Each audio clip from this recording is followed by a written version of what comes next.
Welcome back into Wake Up with Al as we track Tropical Storm Claudette. I'm meteorologist Stephanie Abrams. We have a team of people tracking Claudette as its impacts are being well felt in the southeast. It made landfall at Santa Rosa, Florida. It had maximum sustained winds of 50 miles an hour, but it is not causing significant wind damage. The top concerns are heavy rain, but it's not only Claudette. Gulf Coast winds right now 40 miles an hour. This is a minimal tropical storm. It's moving northwest at 12 miles an hour, so it will continue to move inland, and it will continue to bring us rain as we head over the next couple of days. But let's go on to Jim Cantore, who's live right now in the panhandle of Florida. And Jim, although this is a tropical storm, I mean minimal, you know, it's just making the cut there. 39 in miles per hour is the cut.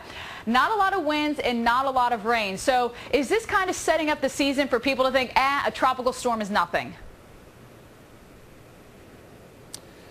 I hope not, Stephanie, because we know that they can be a lot worse than that. That's for sure. You and I both know that firsthand. But I think it's a nice wake-up call, especially given the fact that nobody really expected the first landfall existence to be Claudette. They expected it to be Anna, or they expected it to be Bill, which may not be the case in either way. But we think certainly that Claudette gave everybody kind of a little wake-up call. I know here, certainly on St. George Island, there were a few impacts in the tune of some wave action. It kept a lot of people inside on a Sunday. A lot of people canceled their reservations here. We did hear about that. But you know what? Now that this thing is over, there should be no reason why people shouldn't come back to the beach. We want to say that equally as well. Let me show you some pictures, Steph. At one point, Panama City, 9,000 people without power. Even the downtown area in Panama City had no power. They have gotten that back on since then. So obviously the power outages weren't all that bad. But it was all about wave action. Coming over from Mexico Beach, Cape San Blas, once you get over that big bridge there, that's where we saw the waves on US 98 kind of crashing up against the side of the highway there. And that was kind of interesting because you really knew that, wow, in a big hurry, this thing really kicked up the surf here in the northeastern Gulf, an area very, very prone to wave action. So here you go. Rainfall totals, biggest we can find you for you. Apalachicola 3.57. And you know, Steph, I could swear that I saw somewhere where they got over 5 inches, but I don't want to swear on your show. Panama City at 2.36 inches, and a lot of that heavy rain now is right around Crestview, Florida, and also about over there in Okaloosa County around, St. Mark's in Wakulla County.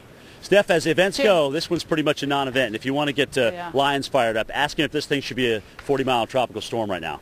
Right. And Jim, I was going to say it's a little too early for swearing, but thank you for that one. Let's go to our hurricane expert, Dr. Steve Lyons, who's in studio. And Dr. Lyons, I think this making landfall is a little deceiving because I feel like most people think it's made landfall, the threat no longer exists. That is not the case with this system.